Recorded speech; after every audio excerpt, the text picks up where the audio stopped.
নানা উদ্যোগে অন্যবারের তুলনায় এবছর গতি ফিরেছে হজ কার্যক্রমে।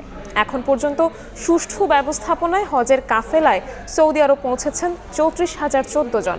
চলতি বছর সৌদি সরকার বেশ কিছু নতুন নিয়ম বেঁধে দিলেও আগে থেকেই প্রস্তুতির কারণে সামলানো গেছে চাপ। পুরাতন আইনের কারণে নানা চ্যালেঞ্জ মোকাবিলা করতে হচ্ছে জানিয়ে হাব বলেছে, সৌদির হজ ও ওমরা নীতিমালার সঙ্গে সঙ্গতি রেখে সংস্কার করতে হবে হজ ও ওমরা আইন। তোহা খান তামিমের রিপোর্ট, ছবি তুলেছেন নুরুল ইসলাম।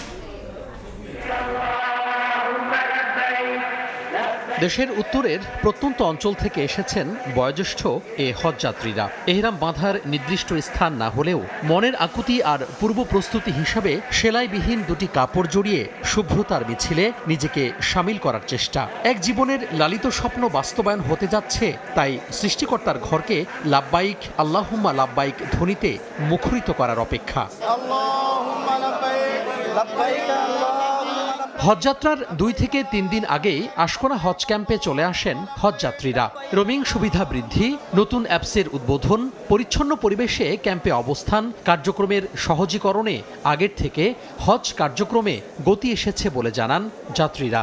বই পুস্তকে পড়েছি, আর সেইটিতে বাস্তবে যাব বা সেটা দেখবো, এটা তো কত অনুভূতি, সেটা আমি কাউকে বোঝাতে পারবো। এহরাম বাঁধার পরে নিজের মধ্যে একটা হজের অনুভূতির সৃষ্টি হয়। আগে আমি আসছি 17 সালে, তখনকার পরিবেশ আর এখনকার পরিবেশ অনেক পার্থক্য আছে। এবার প্রায় 3 মাস আগেই ক্যাম্পে প্রবেশ আর বের হওয়ার জন্য ব্যবস্থা নেয় কর্তৃপক্ষ। হাজার হাজার যাত্রীর চলাফেরা নির্বিঘ্ন করতে কাওলার অংশে নতুন রাস্তা তৈরি করা হয়। একমুখী চলাচলে যাত্রী ও স্বজনদের ভোগান্তি নেমেছে শূন্যের কোটায়। বিমান বাংলাদেশ সহ 3টি এয়ারলাইন্স পরিবহন করছে যাত্রীদের। দেশ থেকে নির্বিঘ্নেই পৌঁছাতে পারছেন মক্কা ও মদিনায়। অপেক্ষা করছেন। হজ অফিসের পরিচালক জানান, এবার সৌদির অংশে ভিসা সংক্রান্ত তথ্যের হালনাগাদ করায় জটিলতা তৈরি হয় ভিসা প্রাপ্তি নিয়ে। তবে তা ধীরে ধীরে স্বাভাবিক হচ্ছে বলেও জানান তিনি।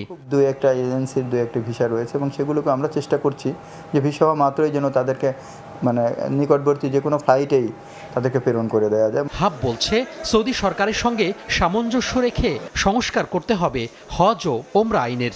আমাদেরকে ভবিষ্যতে আরও 2000 কোটি নিয়ে কাজ করা লাগতে পারে। সৌদি সরকারের সেই সকল সিদ্ধান্তের সাথে সমন্বয় রেখে আমাদের হজ ওমরা আইনটা সংস্কার এখন সময়ের দাবি। সংশ্লিষ্টরা জানান, যাত্রী ও স্বজনদের জন্য নামাজঘর, ওয়েটিং রুম সহ হজের কার্যক্রমে গতি আনবে এমন বেশ কিছু উদ্যোগ থাকবে আগামীর হজযাত্রায়। দেশের বিভিন্ন জেলা থেকে আসা ধর্মপ্রাণ সাধারণ মানুষের চাওয়া, জীবনের কষ্টার্জিত সঞ্চয় করা হজের কার্যক্রমে যেন কোনো কালিমা লেপন না করতে পারে দুষ্টচক্র। একই সাথে হজ যেন কবুল হয় সৃষ্টিকর্তার দরবারে। তোহা খান তামিম, সময় সংবাদ, আশকোনা হজ ক্যাম্প, ঢাকা। রোমিং গ্রামীণ ফোন রোমিং মানে বিদেশেও আমাদের একই নম্বরে পাবে। মোবাইল ব্যালেন্স দিয়ে রোমিং চালু করে হজ সফরে কানেক্টেড থাকুন গ্রামীণ ফোন নম্বরে।